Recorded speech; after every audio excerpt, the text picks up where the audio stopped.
মহান শহীদ দিবস ও আন্তর্জাতিক মাতৃভাষা দিবসে শ্রদ্ধা ও ভালোবাসায় ৫২ বীর শহীদদের স্মরণ করছে জাতি।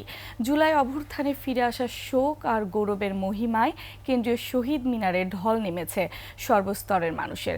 অভিন্ন কণ্ঠে উচ্চারিত হয় ২১-এর চেতনায় ফ্যাসিজম রুখে দেওয়ার প্রত্যয়। তানজিলা তাসনিমের রিপোর্ট।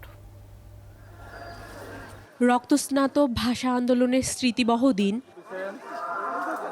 প্রভাত ফেরির সব মিছিল মিশেছে স্মৃতির মিনারে এসে।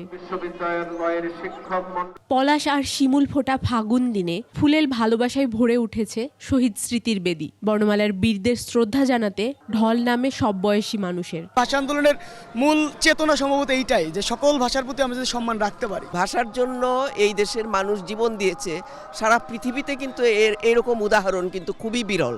আমরা কিছু বলতে গেলে, কোনো প্রতিবাদ করতে গেলে অবশ্যই আমাদের ২১-এর চেতনাকে আমরা সাথে নেই। রাজধানীর বিভিন্ন শিক্ষা প্রতিষ্ঠানের শিক্ষক শিক্ষার্থীরা আসেন শ্রদ্ধার অর্ঘ্য নিয়ে। শিক্ষক কর্মকর্তাদের নিয়ে পুষ্পস্তবক অর্পণ শেষে ঢাকা বিশ্ববিদ্যালয়ের উপাচার্য বাংলাসহ বিভিন্ন আদিবাসী ভাষার মর্যাদা রক্ষার বিষয়ে কথা বলেন। কোনো নির্দিষ্ট ভাষার বিষয় নয়, মাতৃভাষা সবার মধ্যেই জাগরুক থাকুক এবং তার জন্য আমাদের যদ্দূর সম্ভব সবাইকে নিয়ে মাতৃভাষা রক্ষার প্রতিটি আয়োজনে আমরা শরিক হতে চাই।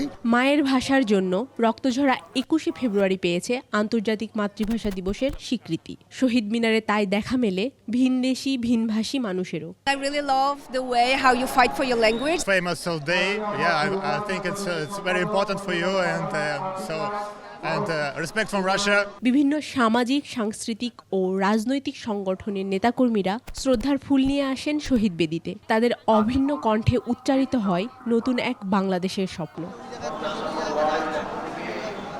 ৫২ ভাষা শহীদদের শ্রদ্ধা জানাতে দলের জ্যেষ্ঠ নেতাদের নিয়ে আসেন বিএনপির সিনিয়র যুগ্ম মহাসচিব রুহুল কবির রিজভী। এ সময় তিনি বলেন, ফ্যাসিজমের উত্থান রুখে দেবে ২১-এর চেতনা। ২১শে ফেব্রুয়ারি আমাদেরকে প্রেরণা দিয়েছে, আমাদেরকে উদ্বুদ্ধ করেছে, আমাদেরকে ফ্যাসিবাদের বিরুদ্ধে লড়াইয়ে রাস্তায় দাঁড়াতে সাহস জুগিয়েছে। আধিপত্যবাদের বিরুদ্ধে বাংলা ভাষার লড়াই আর ৫২-র চেতনা আজও জুগিয়ে যায় প্রেরণা, জারি রাখে অধিকারের মিছিল। কোটি মানুষের আস্থার ভালোবাসায় ১১ বারের মতো দেশের ১ নম্বর রেফ্রিজারেটর ব্র্যান্ড ওয়ালটন। গণ অভ্যুত্থান পরবর্তী বাংলাদেশে এই প্রথম অমর ২১শে ফেব্রুয়ারি পালিত হচ্ছে। সকল স্তরের মানুষ আসছেন এবং কেন্দ্রীয় শহীদ মিনার সহ দেশের বিভিন্ন শহীদ মিনারে পুষ্পস্তবক অর্পণ করছেন শহীদদের স্মরণে। সকলের আশা, মাতৃভাষা বাংলা সহ সকলে যেন নিজের ভাষায় নিজের মনের কথা প্রকাশ করতে পারে। তানজিলা তাসনিম, ২১শে টেলিভিশন, ঢাকা।